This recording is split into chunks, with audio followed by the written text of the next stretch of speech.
একজনে বলছে হাত পাকা বুয়া। কই কে বলছেন হাত পাকা বুয়া? এই কে বললেন হাত পাকা বুয়া? আচ্ছা বলেন তো হাত পাকা আদর্শ কি বলেন তো আপনি?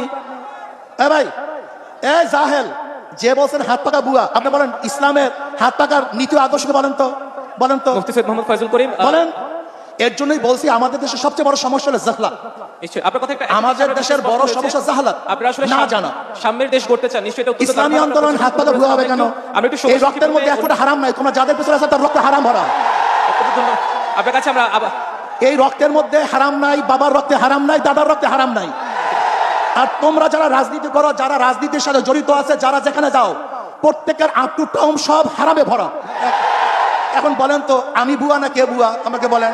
ইসলাম এই দেশের মানুষের 90-95% মানুষের প্রাণের ধর্ম হচ্ছে ইসলাম। এই ইসলামকে পুঁজি করে কেউ রাজনীতি করুক বা ইসলামকে পুঁজি করে ভোটের মাঠে কোনো কিছু অর্জন করতে যাক, এটা সঠিক না, আমরা বিশ্বাস করি না। যে বিষয়ে অভিজ্ঞ না তাকে সেই বিষয়ে কথা বলা ঠিক না। এখন রহমতুল্লাহ সাহেব ইসলামের কথা বলে, এই কথাই মানবো? আমাকে বলেন তো। আমি ভাবি মনে যখন ডিবেটের একটা মাসালা হবে, আমি ডিবেট করবো কার সাথে? আমার ডিবেটেও সেই পর্যায়ে একটু করবেন। আর একজন নায়েবে আমির থাকতো, তাহলে আমি ডিবেটে যেতাম।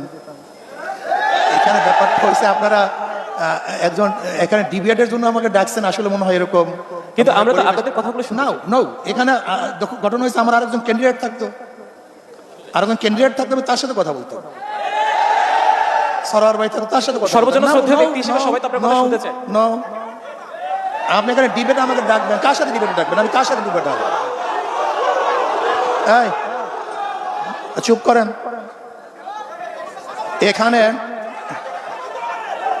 এখানে মূল বক্তব্য হলো এই, এখানে আমাদের যদিও প্রশ্নটা আমাকে করে নাই, জানি না আমাদের রহমতুল্লাহ সাহেব প্রশ্নটা কাকে করছে, আমি জানি না। যে যদি ক্ষমতায় যান আর যদি অভিজ্ঞতা না থাকে, আমি জনাব রহমতুল্লাহ, আসলে ডিবেট আমার ঠিক না। আসলে আমি আজকে ডিবেট দিকে যাইতেছি, এটা কিন্তু আসলে ঠিক না। আমি জানি না এই পরিবেশ কিরকম হবে। আমাদের বেগম খালেদা জিয়ার কি অভিজ্ঞতা ছিল আমাকে বলেন তো?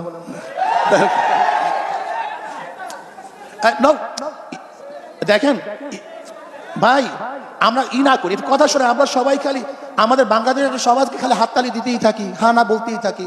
এর মধ্যে স্বভাব, এর থেকে বের হয়ে আসেন তো ভাই।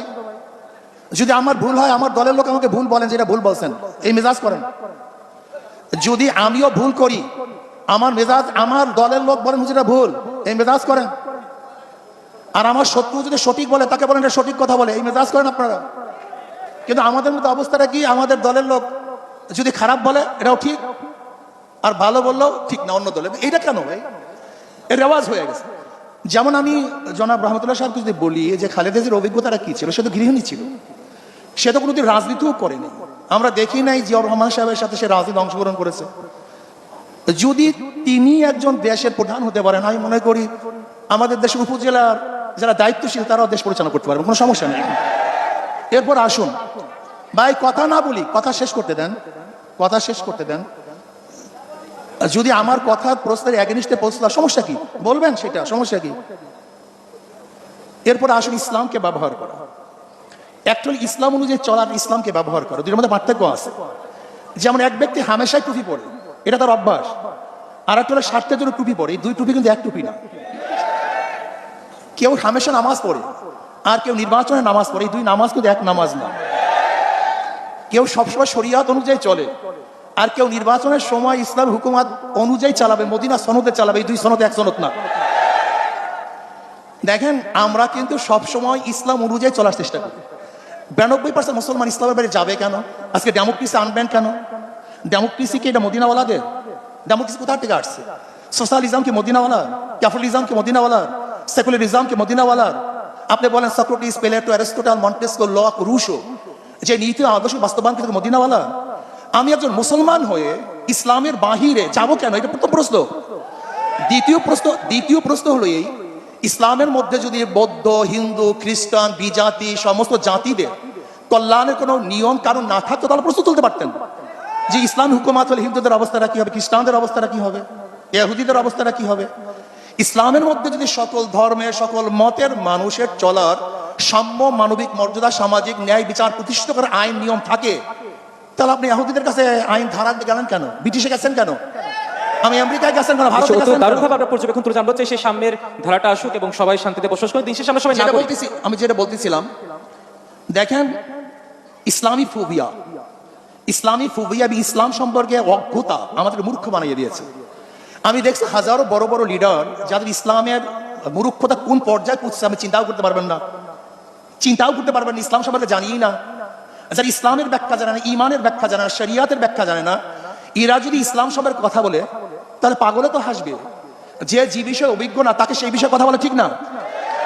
এখন রহমতুল্লাহ সাহেব ইসলামের কথা বলে, এই কথাই মানবো? আমাকে বলেন তো, এটা মানা আমার উচিত? লেট মাই ফিনিশ। আবার রহমতুল্লাহ সাহেব যেই বিষয় অভিজ্ঞ, রহমতুল্লাহ সাহেব, একটু আমরা কথা শুনি। ভাই কথা শোনেন, আরে ভাই কথা বলতে না, বুয়া কাকে বলেন আমাকে বললেন না, তাকে তাও তো বুঝলাম না, খালি বুয়া বুয়া আলাদা, এটা কেমন কথা বলে? বুয়া আমি নাকি সেটাও তো বলবেন।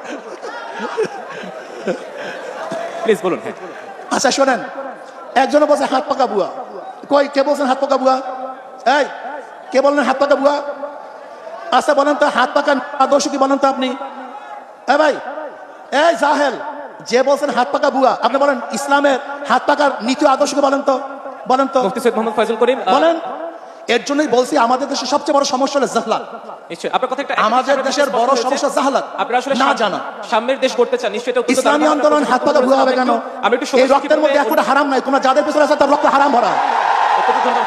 আপনার কাছে আমরা এই রক্তের মধ্যে হারাম নাই, বাবার রক্তে হারাম নাই, দাদার রক্তে হারাম নাই। আর তোমরা যারা রাজনীতি করো, যারা রাজনীতির সাথে জড়িত আছে, যারা যেখানে যাও, প্রত্যেকের আত্মটাম সব হারামে ভরা। এখন বলেন তো আমি বুয়া না কে বুয়া? আমাকে বলেন, এই কথা বলি না? অত্যন্ত দারুণ ভাবে আপনি আপনার পর্যবেক্ষণ তুলে ধরেছেন। আমরা আমার কথা শেষ করতে দেন, আমার কথা শেষ করতে দেন। শোনেন, আমাদের মধ্যে পরিবেশ থাকা চাই, এক পরিবেশ থাকা চাই, সুন্দর পরিবেশ থাকা চাই।